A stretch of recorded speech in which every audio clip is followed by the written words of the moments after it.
Hey everybody, welcome back. I got Casey Harris with me. Casey, how are you doing? Pretty good. Doing good. It's good to have you. Thanks for being willing to come on here, man. Yeah, thanks for asking me. Of course, yeah. Jonas was just like, "Hey, have you talked to Casey?" And I was like, "I haven't." And then here we are. Yeah. So, how long have you been coming to Faith Center? I started going to Faith Center in 2015. Okay. Yeah, it was Easter Sunday was my first Sunday there, actually. Wow. How'd you hear about it? At the time, I was going through Lifeline, Okay. and so we hopped in the bus, and they said, "You're going to Faith Center," and went there, and man, it was great. It was awesome. Yeah. I didn't realize you went through Lifeline. Yeah. What was that experience like for you? Life-changing. Yeah. Yeah, absolutely. It was something I knew I needed, and I was ready for. Yeah. Yeah, God told me that I needed to go. Right. He just laid it all out for me. Well, let's backtrack and get to before Lifeline then. What was church life like for you growing up? Growing up, I was very involved in church. My parents were heavily involved. My dad was a music minister at church, and my mom played piano. I grew up in South Florida, so we went to a Baptist church there, and was there every Sunday morning, every Sunday night, and every Wednesday. Yeah. Anytime the doors were open, we were there. Mm-hmm. Sounds familiar. Yeah. Is that how you got into music? Yeah. My dad had a gospel quartet Okay. growing up, and so I just kind of tagged along with him to practices and stuff, and whenever he would perform or go out and do ministry work, I would go out with him and just kind of watch and just absorb everything that they were doing. Did you love it? I loved it when I was a kid, yeah. Yeah. Yeah. When'd you pick up a guitar for the first time?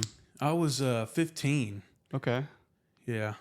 I wanted to play bass because a buddy that was about my age was actually in my dad's group playing bass. Mm-hmm. And so I was thinking, well, if he can do it at his age, at our age, then I could do it too. So I really wanted to play bass. And my dad, one summer, he said, well, I'll buy you a bass if you want to go, pick one out. And so we went to the guitar shop and I found a 6-string electric that I loved. And so I bought that. Okay. Instead, he was like, I thought you wanted to play bass. And I was like, this one's nicer though. I like this one. Yeah, you found a sick guitar. You're like, I don't know. I'll play this instead. Yeah. So you started on electric? Were you shredding? What were you doing? I was trying. Yeah, yeah. Yeah, I was just, at that age, I guess I was around 15. I was just kind of like, I was into the pop stuff, I guess, was starting to get into more of the rock and heavy metal stuff. Mm-hmm.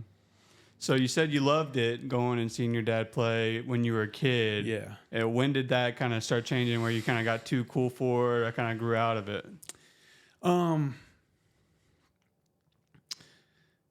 I guess I never really got too cool for it. It just kind of I actually just moved away from him, so I wasn't around it anymore. So we lived in Florida, and my parents separated, and my mom moved. They're both from here, Paducah. They both grew up here. My mom moved back home here, and so I lived with my dad for about a year, and really didn't care much for it. How old were you?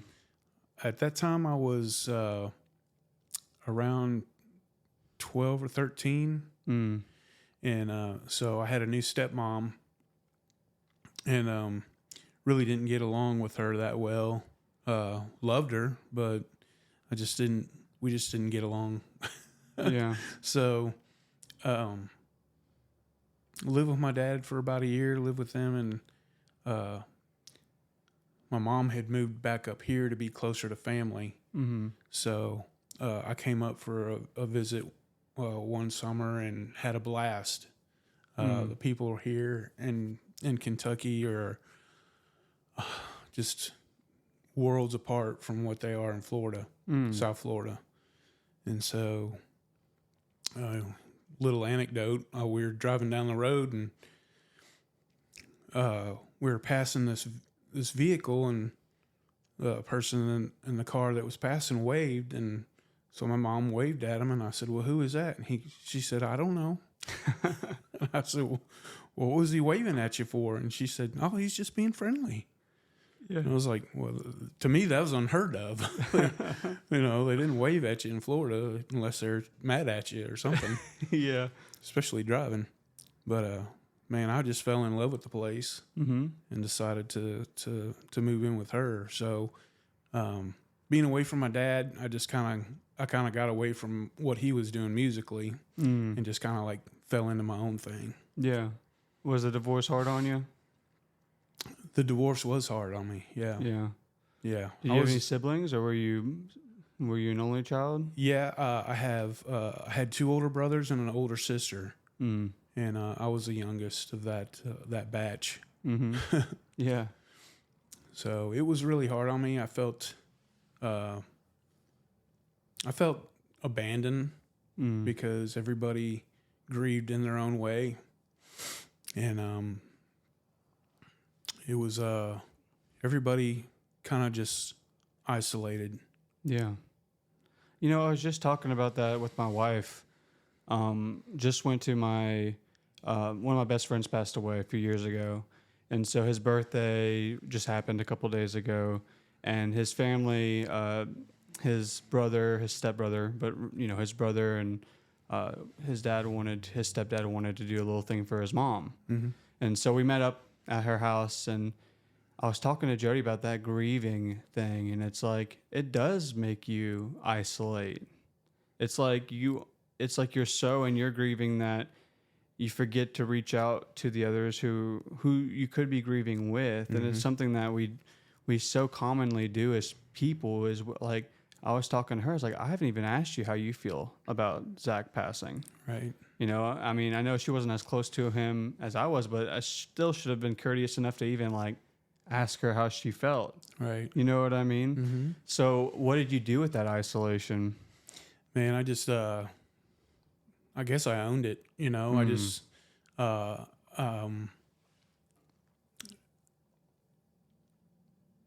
it bothered me, and it probably still bothers me, but, man, I can function very well by myself. You know what I mean? Yeah. I can also get in a lot of trouble by myself as well. Yeah. But,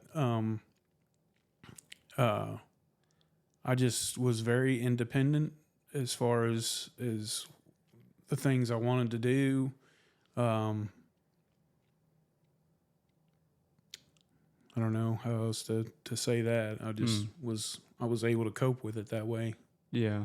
And when you moved to Paducah or to this area, were you back in church? Was your mom going to church? Yeah, my grandfather was a preacher. He's a preacher out in La Center, I think. Mount Pleasant, wherever that's at. I really didn't know because they would drive me out there. So yeah. But he preached out there, and we would go out there on Sundays and Sunday nights, and I did that for a while, and then I think he retired, and so the family that was here, my cousins and my aunt, my uncle, they kind of found a more, I guess I would say, more modern church. The one church we were going to was pretty like an older church. They had a lot of older congregation. So we all decided to go to a church that had a more of a youth type feel. How was that? It was good. Yeah.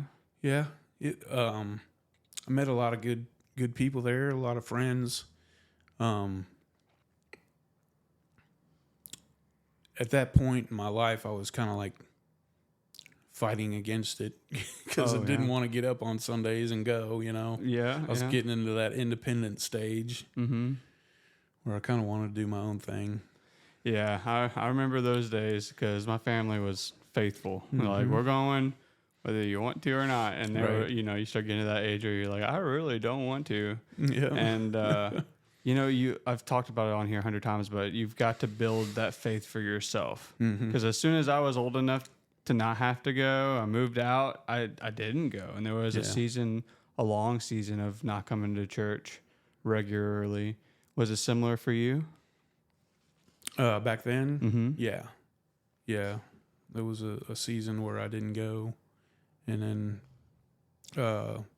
it would be off and on. Like when I first moved here, I was going a lot with my mom just to kind of be close to her and close to my grandparents, and then kind of when we found that new church, I went because it was all new and I found new friends and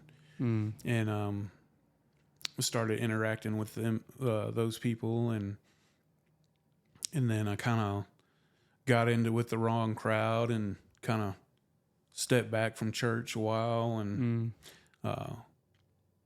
when I got into high school, my later years, I started going again, and it was just kind of like a yo-yo type thing. You go and then you come out. And, when did you meet the wrong crowd in school? Yeah, it was in high school, I guess. I don't want to call them the wrong crowd. They just weren't the best crowd for me, Yeah. Everybody's got to find their own way, and at that age, we were just all trying to do that. So, some of my best friends are still are people that I ran around with back then. We don't do the same things we did back then, but we still have relationship.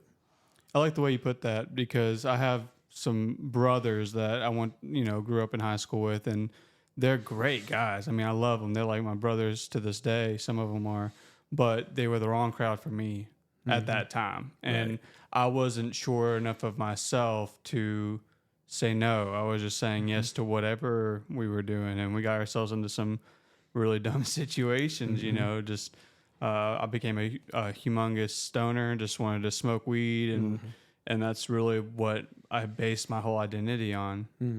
So you went to Lifeline. What did you go to Lifeline for?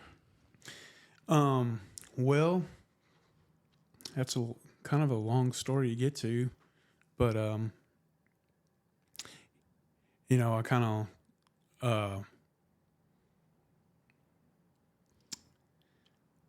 I don't know how to get there from where we're at. But how much farther down the road did you start getting into stuff? Was it while? It was to get to where I was. It was like a lifetime of like. Oh, really? Well, then let's not go too far in the future. Walk me through it a little bit more. And after high school, After high school, I went to college. I went to Murray. Okay. And then while I was in Murray, I would go to Florida to visit my dad, and that's where I met my wife to be. Oh, okay. At that time, and then got together with her and moved her up here to Kentucky, and we had 2 kids, and then I guess it was around 2005 we kind of started having marital problems, and I'd say some of that was due to the alcohol that I was drinking, but not a lot because it really wasn't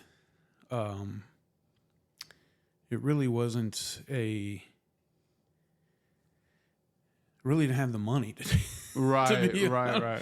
We were so stressed out about money, it was crazy. 2 kids will do that to you. I was working 2 jobs, a full-time and a part-time, and I was doing freelance on the side. I went to school for graphic design. Okay. And so I was doing graphic design on the side to earn some money. I was working at the newspaper, and then I was working at Food World that was down in Kevel at nighttime. And I really didn't have time to get in too much trouble we weren't communicating, and we didn't have a good foundation, biblical foundation at all. Yeah. So we became more like roommates and not really intimate as far as our friendship or being life partners. So Yeah.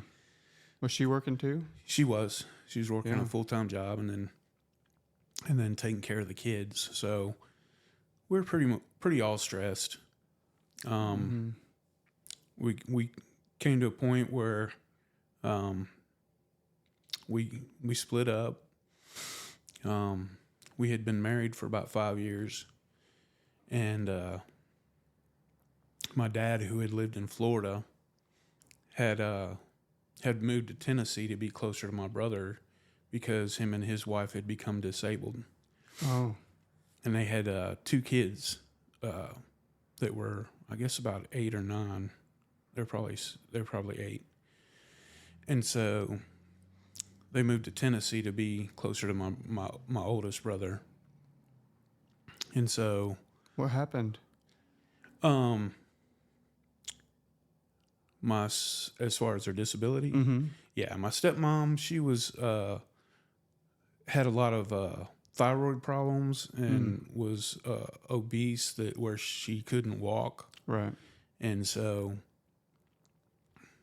she couldn't get around except on like a scooter. And then my dad had diabetes, and he got to where he also had it's called inclusion body myositis, and it's what it does is it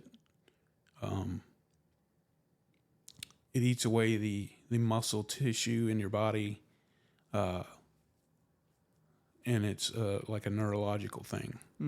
So it's I think it's sort of like MS, maybe. But the only person I know that's famous that had it is Peter Frampton's got it. So he's an advocate for it now. You know, when my dad had it, it was very rare. It took a lot of years to diagnose it. And so it got to where it was just eating away his extremity muscles, and eventually it worked its way into his internal muscles, his organs. So Wow. he was very weak, couldn't walk. So he moved to Tennessee so that my brother could help take care of him. And when me and my wife split up, I'd looked for a job in Nashville, but couldn't really find anything. But I did find something in Clarksville at the Army post. It was doing graphics for the military. So I got a job doing that. And when I moved up to Clarksville, I kind of moved in with my dad to facilitate that need to help take care of him. Yeah. And when I lived in Clarksville, that really was a hard job as far as taking care of my dad and the 2 kids, because Yeah. it was just very time consuming. The contract I was under for the military had ran out, and I lost that job, but I did find another job in Nashville, but that was like an hour commute from Clarksville. So it got to a point where I was either working on the road or taking care of my dad.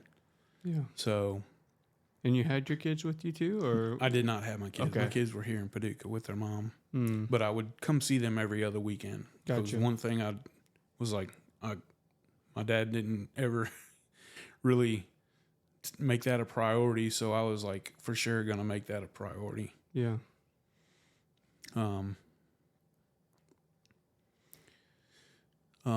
So there was like a Tuesday night band that played down the road, and my buddy was in it from high school. And I thought, well, I'll just go and relax and hang out and just listen to him play music. Mm-hmm. So, I did that for a while, and the band that was there, one of the guys that was in the band, he was kind of a famous guy around town, and he asked me to kind of join him and sing and play, and so I started doing that, and that's kind of where all my troubles started. Mm. Because it was just all we did was sing in bars, Right. and so we ended up having to put my dad in a nursing home, and the kids went and lived with my sister here in Paducah, and I stayed in Nashville, in Clarksville area, and I had a full-time job. I was a advertising director for a small publishing company for about 10 years, and on the side I would do live music. Mm. And I played a lot of music Yeah. in a lot of places, and I made a lot of money. But the lifestyle just got to me. Yeah. It just took its toll on me. For a lot of people, for a lot of musicians, that would be the dream, getting to just play all the time. And a lot of the scene is bars. So I got a couple buddies I can think of off the top of my head that would be like, that's great, but it can be so detrimental. It can be so like bad for you if the wheels come off, so to speak. So Right. So you were living the dream in a sense. You're getting to play music and stuff, but then it kind of caught up to you. Yeah, it turned into a job, man. It didn't. It wasn't fun anymore. I would go and play these places that, were like sports bars or something, and I'd be pouring my heart out, singing. Sometimes I'd sing an original song. Most of the time it was covers, because really, unless you were famous, they didn't want to hear your original stuff. Yeah. So, I'd get done and it's like nobody was even in there, Yeah. They'd stand up and clap for the game that was going on behind you, but they wouldn't, wouldn't show any kind of appreciation for what you were doing. Right. And so it got, that kind of wore on me, and I kind of questioned why I was doing it. Am I doing it for the accolades? Am I doing it for the money? And it boiled down, I was doing it for the money, because it was a machine. If you stop taking gigs, they'd stop calling you for gigs. Right. So it was turned into a job and a machine that you had to feed.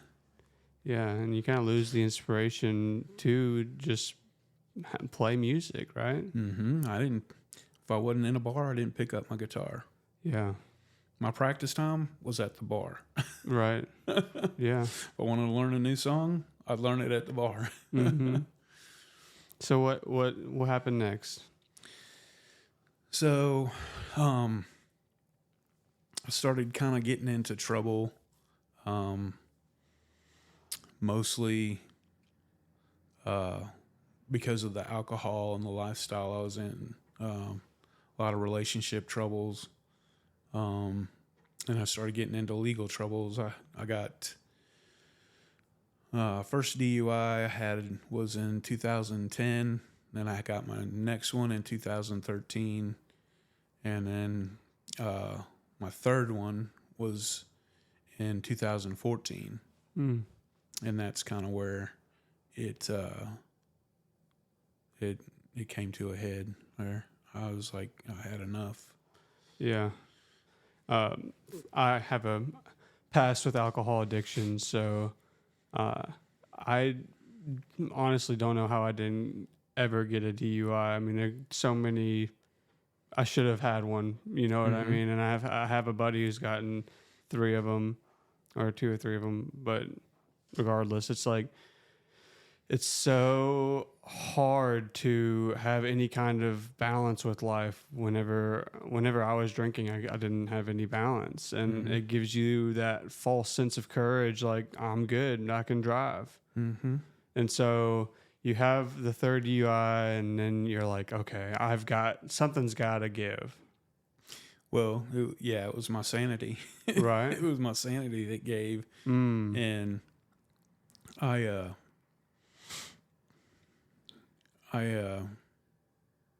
this whole time I was like pushing God away. Like, Right. I had relied on him a lot and was very, I wouldn't say I was angry at him, but I was just not reliant on him. I was just like, I can do this on my own. Mm. And that's kind of what started everything off with me playing music and stuff. I just told God that, I've prayed for so many things and I've never got any answered prayers. And so I just don't need you in my life. And I'm going to do it. I'm going to do it on my own. I'm independent. That isolation was like, I'm going to be isolated from you. Mm-hmm. I believe in you, but you're not helping me. So Yeah, and you had built up a kind of like that life of I can do this on my own, right? right. So everything became unmanageable. Like they say when you're in addiction, and I don't think I was ever physically addicted to alcohol because I've never had any withdrawals from alcohol. Mm. And I never drank unless I was at a bar singing. Right. So it wasn't like something that was, I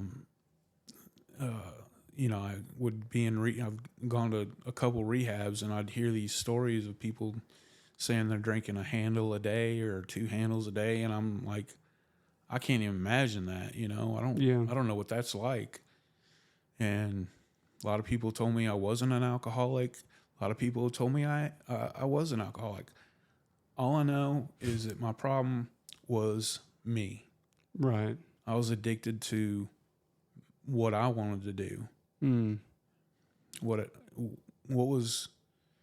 It was just self-centeredness and selfishness. And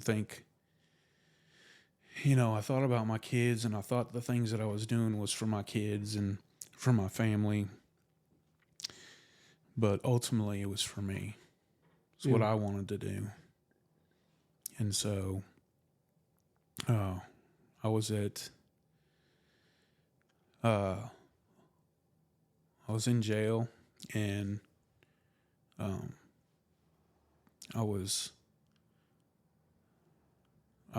didn't see any way out of that. I didn't see any way out. Because I didn't have God. He was there probably, but I just couldn't see him. Right.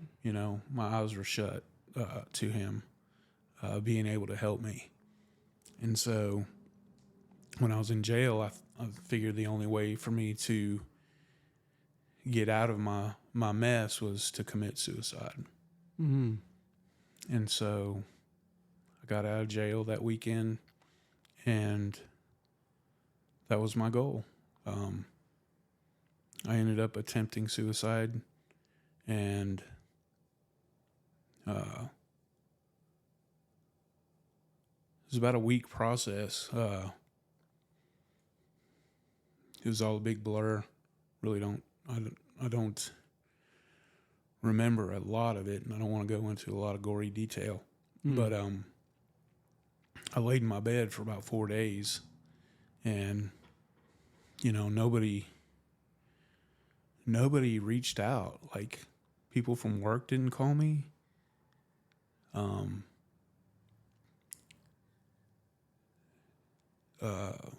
My girlfriend at the time didn't call me. My friends. So the only person that texted me was my daughter. Mm. And I was laying there, and the phone went off, and I don't know what told me to grab that phone, but I grabbed it and looked at it, and my daughter had texted me, "Are you alive?" Mm. And man, I snapped out of it. I was like, I can't. I gotta have help. I need help. Yeah. So I called 911, and they came and got me and took me to the hospital. And that night I laid there and I just prayed to God. I just prayed to God to help me get out of this, to help me not get out of it, but to have some peace and to see some reason for me to be alive. Yeah. You know, just give me something to live for. And I audibly heard him say, I already have. And everything that came back in my memory was, my children, the relationships I had with people, and in Jesus Christ. Wow. I just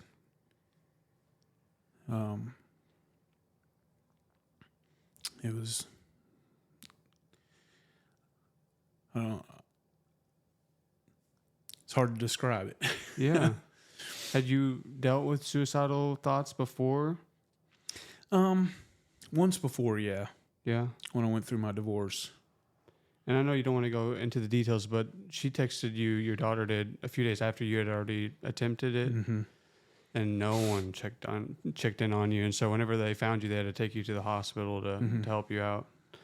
And so then after you have this audible voice and this experience with the Lord, was it Lifeline after that? What was the next step? Well, the next step was the mental hospital. How long did you have to do that? I had to be in observation there for a week. Yeah. Was that a good experience? It was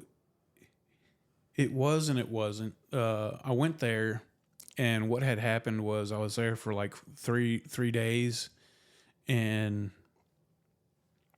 I went to the common area one morning and I was bleeding, and they had thought that I had attempted again. Gotcha. And so they took me back to the hospital. But what had happened was I had a wound, and they didn't suture it up the first time. Gotcha. And I wasn't aware of it. I was out of it. Right. I just figured they'd fixed me, but they hadn't. Missed a spot. And so, yeah, missed a spot. And so when I got back, I had to go back. They had to hold me for another week. Oh, wow.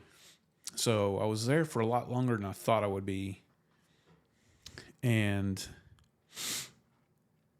had your mind shifted at that point? Like, I want to get better? Yeah. Oh, yeah. Yeah. As soon as I was in the hospital, I was like, as soon as that night in the hospital, I was like, I've got everything to live for.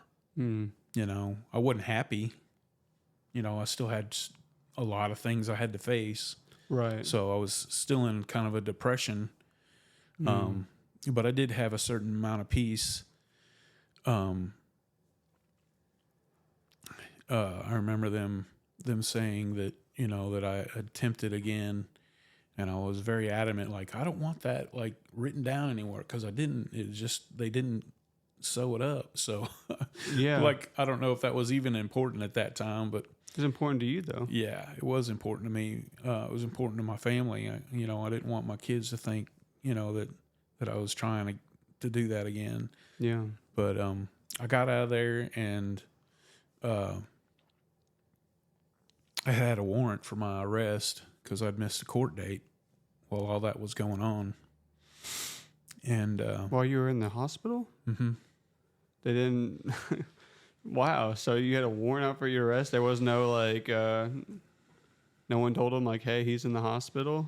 Yeah, my bail bondsman told him, Okay. but they still issued a warrant. Okay. Yeah. Did you have to turn yourself in, or what happened? Eventually, yeah. Okay. So with that, I had a few days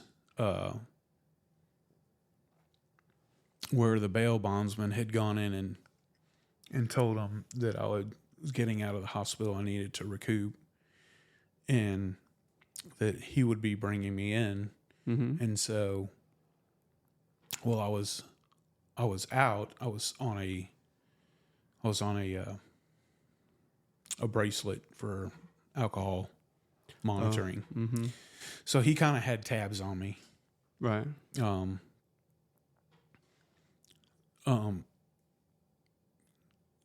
So he's a court official.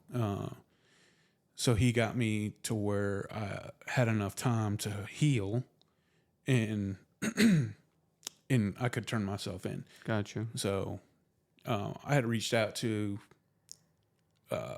people on Facebook just asking for prayers. Yeah. And just good vibes, happy thoughts, that kind of thing. I'm facing something really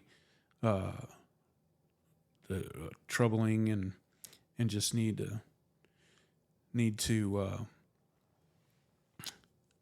people to just kind of lift me up. And one guy reached out that I didn't know. Great, like I knew his wife more than I knew him because she was a bartender at one of the bars I played at. Mm. But I would see him every now and then. He'd come out, and we'd always had a good time talking and just cutting up. And he reached out, and he was really kind. He was really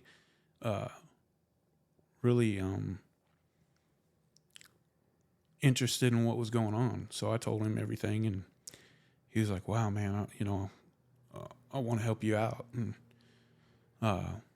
next thing I know, he's got a lawyer for me that's pro bono. It's like, Wow. I don't even have to pay for it. Mm-hmm.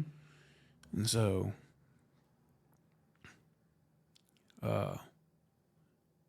she went in there and I guess took care of things and was able to get me a good deal and get me into Lifeline. What were you facing with the third DUI?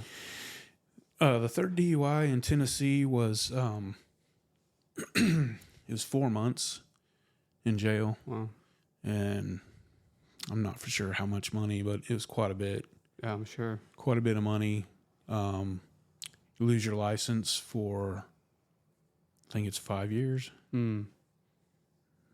Yeah. And so she got you into Lifeline instead of or all of that, or? She got me a deal where it counted as a DUI second, so that all of my charges were reduced, mm-hmm.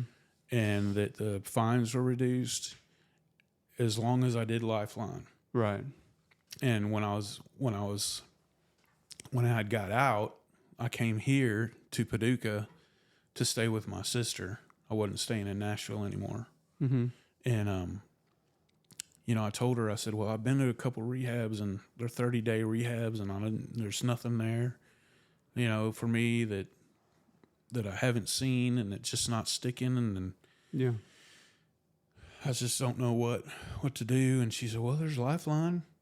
I said, well, what's Lifeline?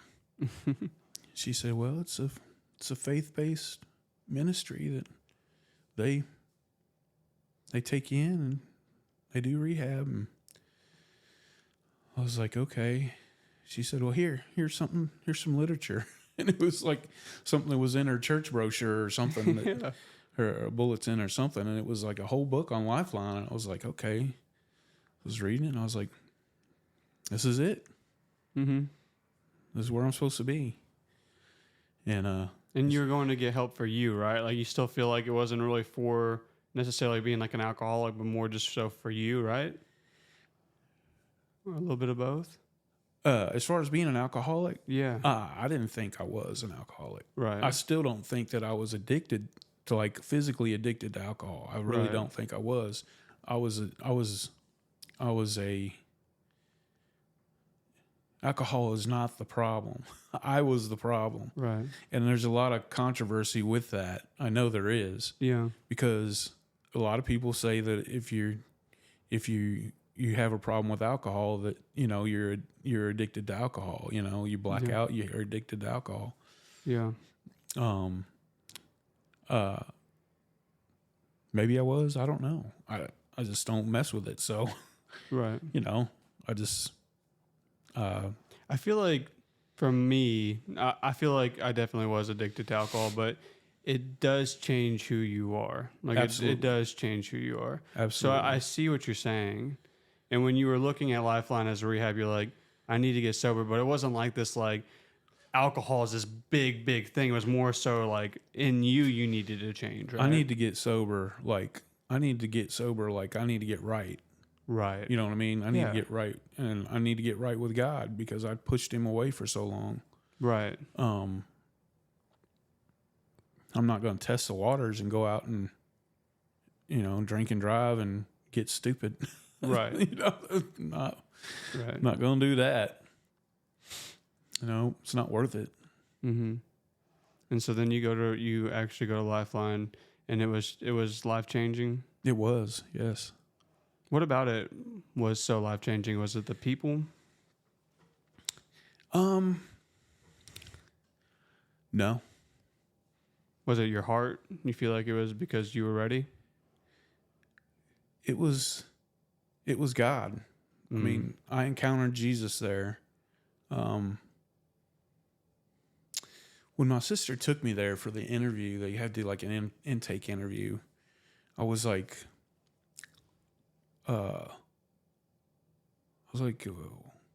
where is this place? And she's like, oh, it's just down here. She turned down this road that a friend of mine used to live on. And he was a high school friend. And he had a nephew that I hung around with quite a bit. Mm-hmm. And his nephew, like, I don't know if he like moved to the area for about a year or whatever, but we were friends in school. And then he moved away. So I don't know actually what happened to him, but we used to get into some trouble together.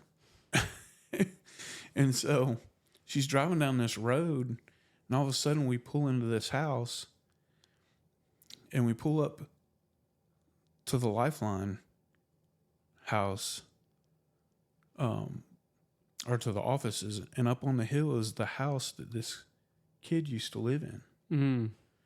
I was like, this is crazy because I've been high and drunk in this driveway. Yeah. I was like, I know that house. I've been in that basement, Mm-hmm. So it was like thinking, God, man, you're showing me so many things that you're real, Yeah. and that right there was like just one more thing from God that told me I was on the right path. Yeah. Confirmations, man. Yeah. They're so huge. And I love that God, you met Jesus. You had a real encounter. Mm-hmm. Do you remember the moment? Was it that moment you just shared, or was there other moments too? Oh, it was just like seasoning, man, just sprinkled throughout the whole Right. time at Lifeline. Yeah. There was a time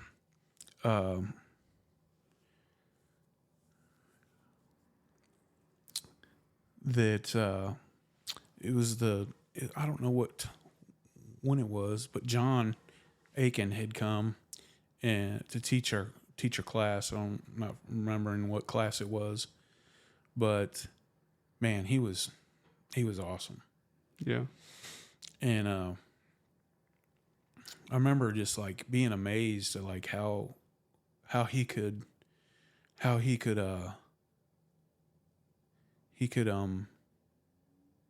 take the Bible and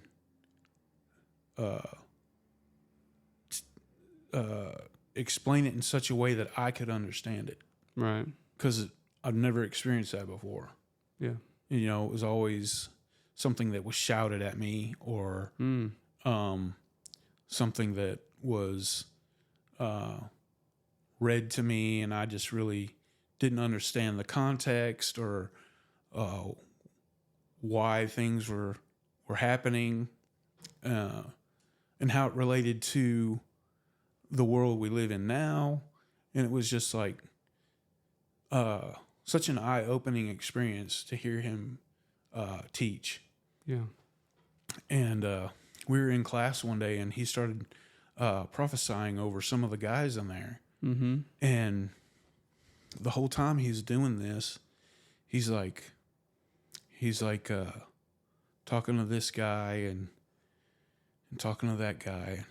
And, you know, and you're sitting there and you're like, oh, he's got to have a word for me. Yeah. He's got to have a word for me, you know? Mm-hmm. And it's like my whole like thing in that God was saying to me was, this man doesn't know what a blessing you're going to be in his life. Mm-hmm. And I like shut it down. I shut it down quick. And I shut it down quick because it didn't feel like God. It felt like my ego. Right. Because I grew up with a father that was very concerned with what people thought about his musical abilities and being a performer. And to me, you know, I love my dad, but his performances, I didn't feel like they were sincere, and they may have been. I just don't know. I just know I didn't want, when I sang, I didn't want to be like that. I wanted to be humble, and I always was. Even when I was out doing it, you know, in the bars, I was always humble. Right. Always grateful for somebody just listening. And so I started praying about that, and slowly God revealed that he wasn't done talking to me. Yeah. That John didn't know what a blessing I would be to him, but I wouldn't know what a blessing he was going to be in my life. Right. Either. And I love that man, and he has done so much for me, and I'm not trying to hype him up because he's got enough hype guys going on, but he was another person that God put in my path to make me think I'm doing something right here. Mm-hmm. Were you playing music at Lifeline any? I did play, and when he came to class, all the guys were like, "You got to hear Casey play," and you know, I was just like, "No, I don't want to. I don't want to play," because I'm trying to be humble. Like not that I'm not humble, because I am. I'm just like I just feel like I don't know how to explain it. When I play, I'm very critical of myself. Yeah. And so part of me doesn't want to play at all. You know, like I don't want to put myself out there like that. But there's also a part of me that really enjoys it. So I'm always shy. Understand that. What's that? I completely understand. Yeah, that. I'm always shy about it. Like I really don't want to be the center, especially then, because I felt if I started doing that, I'd go back. It'd be a step back. Right. So somebody ran up to the hill and got my guitar. And I played a song that I had wrote that couple weeks that I'd been there. And John was like, "You're coming to church and you're going to sing that." And that's how I started singing at Faith Center. That's so cool. Yeah. And so all those years of music, and now you're getting to like play worship. Did you feel like a shift in your heart? What was it like to experience this like new thing you were doing? It was scary. I really didn't know what worship music was. Anything I played was like, it was just something you might hear on the radio or something you might. Uh, it wasn't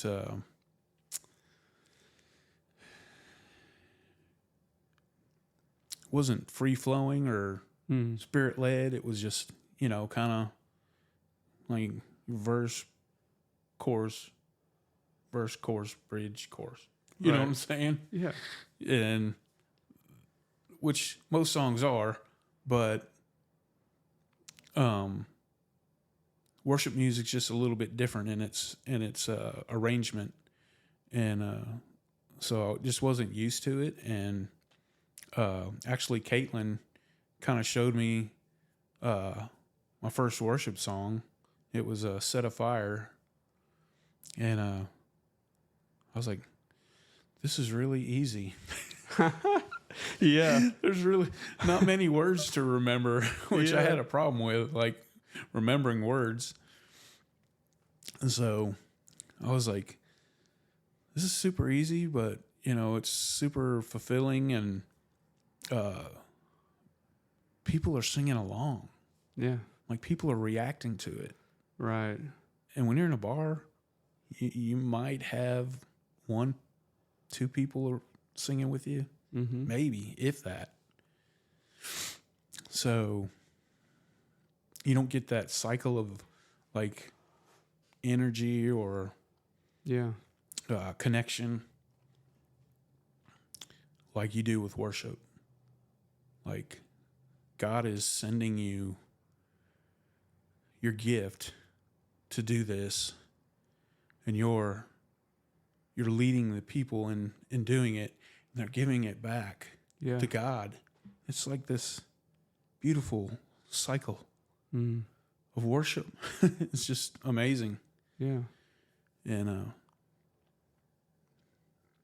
the most beautiful thing I ever heard was something that God put on my heart, and I heard other people singing it. Wow. You're getting the engagement you had wanted all those years, and it wasn't even just them engaging with you, it's them engaging with God. Mm-hmm. And so you're part of this beautiful cycle you were just talking about, this Mm-hmm. this cycle of God using you to help lead them, for them to send it to him. And it's an amazing thing to see the Lord using something that you've been gifted with your whole life and use it for him. Mm-hmm. We all like want something to be used by God. And it's like, if you would just listen and like allow him to move in your life, he'll show you that thing. He'll show you where you can be used, because there's other areas in our lives where we can be used in that same synergy, where we can give to someone else and then they can give it back to the Lord, or they can help us in a time of need and we can give thanks to the Lord, and we can have these cycles in everything. Yeah. Yep. So now it's been a few years, right? How long ago was all that?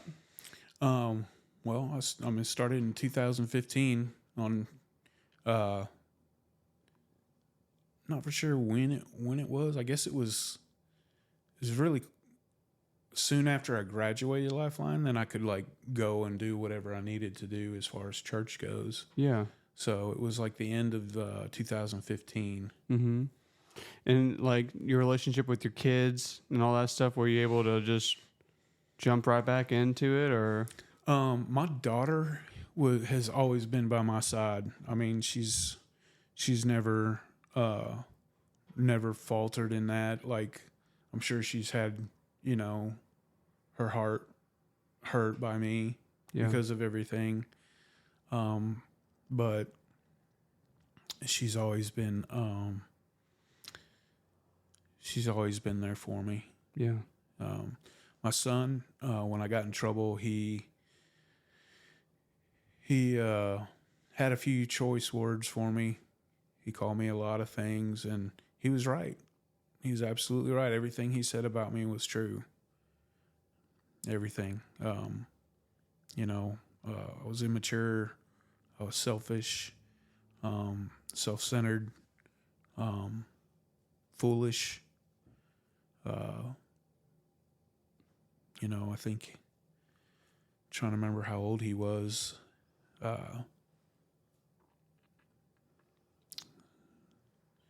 He was in high school. So, I mean, he was younger, but he didn't talk to me for about 4 years.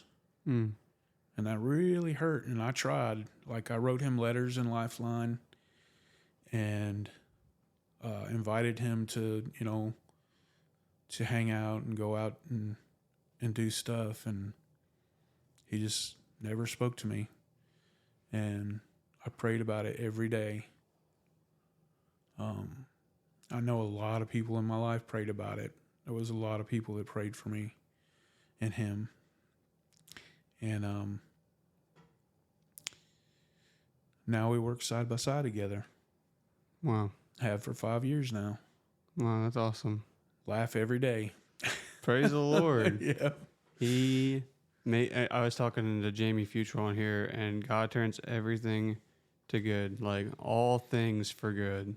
Mm-hmm. And that's just an amazing testimony of how God can really reconcile and heal any kind of brokenness. Yep. Yep. He restored it. Yeah. What's next for you? Well, I had been serving quite a bit, and it was I guess a couple years ago. I had a health issue come up where I became super weak and really almost couldn't sing or play anymore. It got really bad. So I kind of stopped serving. I was on MAT 25. We went out to the River City Mission and Lifeline, and I'm just now starting to pick that back up. I haven't been out to the mission yet, but I have been out to Lifeline. I was out there Friday night. Cool. And I did a little bit of worship with those guys, and been on the worship team a few times since then. Yeah, it's been good to see you up there, man. Yeah, it's been good to be up there. Yeah, what's River City Mission like? Because I've seen some posts from them, and it looks like kind of like a more chill vibe. It is. It's laid back. It's what we call in the business a hard room. Oh, gotcha. Gotcha, yeah. I mean, they're beautiful people, man. But they don't want to be there. Yeah. I don't blame them. It's not an easy place to be, and there's some oppression that was there. I don't know what from what I've seen and heard, that it's a lot better now than when we first started going out there. Mm. It was really rough when we first started going out. Yeah. But I know Christina and everybody has worked really hard to be a constant face and voice out there for God, and it has paid off. I think people are really being able to open up and trust them. That's what it takes. You got to prove you can earn their trust. Yeah. And that's not just something you earn day one. That takes work. Yeah. Yeah. Yeah. So it's a good place. It really is. And it's just a hard place to have to be. I get you. I mean, I could be there tomorrow, you just never know. Right. What could happen. But we got a lot of people that go out there that have great hearts, loving hearts. Mm-hmm. And man, they bless me just seeing them go out there, and the people out there bless you too, man. Yeah. I've had, when I was real sick, I had one guy. I don't know who it was. I think it was BJ Hale. He had donned me the legend. Yes, that's a good nickname. I didn't like it. But anyway, Christina started calling me the legend out there, and this one gentleman bought me a couple of T-shirts that said that I was legendary, and then they got me a shirt that said that I was legendary, and it's just real. We have fun out there, you know. Yeah. So it's But your health, is it getting better? it is getting better. Praise the Lord. Yep, I'm feeling stronger. Is there anything that they figured out that works, or is it just? Yeah, it really. Man, I'm not trying to like get on a soapbox or anything, but it really boils down to what you're putting in your body. Yeah. You know, all that alcohol I put in my body did not help me at all. Right. You know, it was for somebody with my genetics, it was just like drinking gasoline, poison. You know, just wreaked havoc. And then, of course, what you eat. For years, I didn't eat healthy. So now I'm on medicine that I have to take, and I have to watch what I eat. Yeah. The enemy doesn't just steal it all at once. He likes to go one little piece at a time. Right. And so it's like a little bit of alcohol turns into I care a little bit less about what I eat to I care a little bit less about what I watch. And so then your mind, your body, everything is just slowly dying. Right. You know, he's come to steal, kill, and destroy. Steal your family, kill those relationships. Yeah. Make you wonder, like, God, you haven't even answered any of my prayers. He'll make you think like that. Right. It's similar to what Jonah said on here. Like, he was like, God, I don't want anything to do with you. Yeah. A lot of people get to that place because we don't know who else to blame. Yeah. We just think, if God's there, why is he letting this happen? Yeah. And he respects your choice. So yeah, he if does. you push him away, guess what? He's just going to let you push him away. Yeah, it's just like if we only could have seen just a little bit sooner, right? Right. Like if we could have just humbled just a little bit faster. I had a friend that I used to run around with, and he was very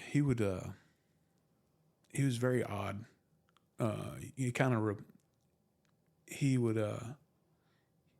He would just get really drunk. And he'd want to start preaching out of the Bible. Yeah. That was his thing, man. And the stuff he was saying was like, it was out of the Bible. So I don't know good. It seemed good, but we're all inebriated. So, but the one thing I remember him telling me, and he always told me this, whether he was sober or whether he was inebriated, was seek the Lord.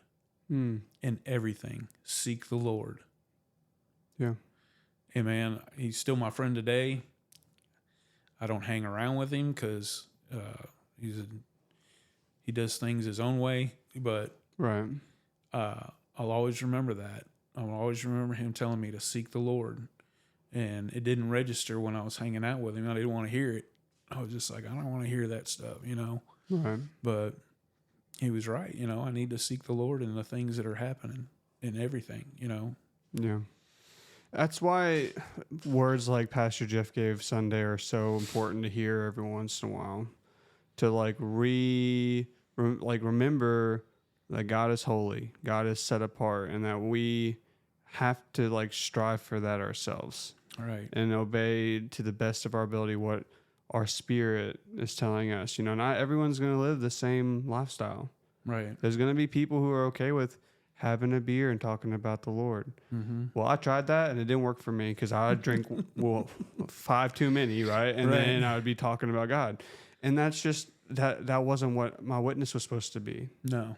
You know what I mean? Yeah. And so I'm not going to judge someone who does that. And they can say good stuff because God is gracious enough to still even use them in that moment because that word stuck with you. Yeah. You know what I mean? So it wasn't like it wasn't used. And that word is very impactful. Seek the Lord in everything you do.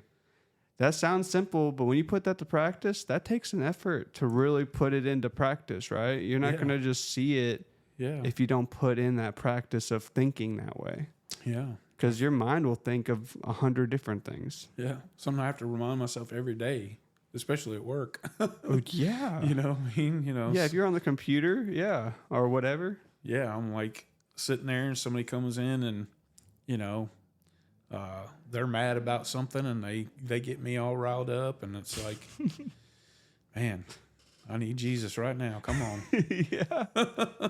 Yeah, that's like the worst case scenario is like an angry customer. Like that is the hardest time. Like, Jesus, please help me. Yeah. Yep. Oh man. You got anything else for the people? No, I don't guess so. Man, thank you so much. That was a really I've seen you up there, but I never really had an opportunity to really get to talk to you. So it's been awesome to get to hear about what the Lord's brought you through, brought you to. Yeah. And thank you for coming on. Yeah. Thanks for having me. All right. I'll talk to y'all next time.